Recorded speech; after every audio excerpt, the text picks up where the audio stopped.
जय श्री राम। पूर्व काल में कभी आत्महत्या का कोई प्रमाण नहीं मिलता, क्योंकि आध्यात्म ऐसा होने नहीं देता। सभी लोग धर्म को जानते थे, ईश्वर के निकट थे।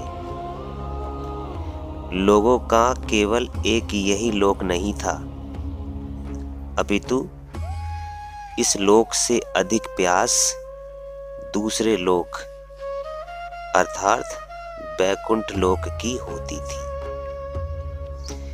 कितने भी कष्ट सहन करने पड़े, परंतु उस लोक तक पहुंच ही जाए, यही ध्येय होता था और होना भी यही चाहिए।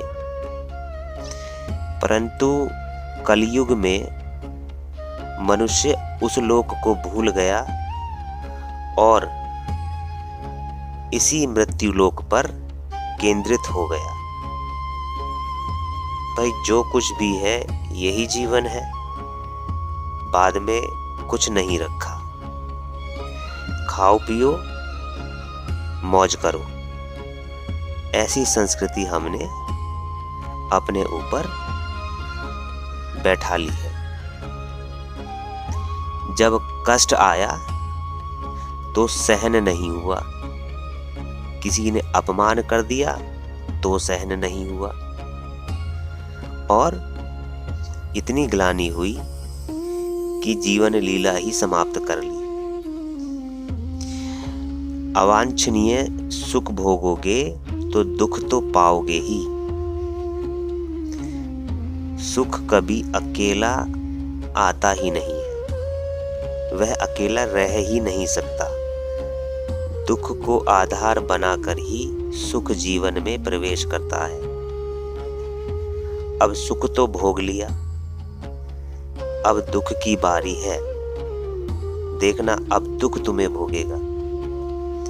परंतु जो ईश्वर समर्पित रहते हैं, वह इस सांसारिक सुख से उसी प्रकार अनछुए रहते हैं, जिस प्रकार जल में कमल के पत्ते जल से अनछुए रहते हैं। तो बस यही कहना चाहते हैं कि उस धाम की भी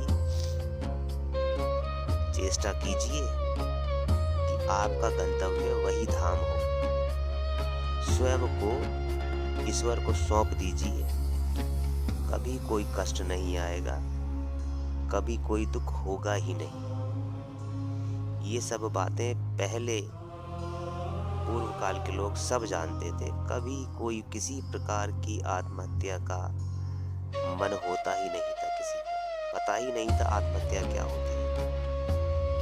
ये तो इस संसार में मृत्यु लोक में दो कौड़ी की चीजों के लिए लोग दो कौड़ी के सुख के लिए उस परम ईश्वर को भूल गए।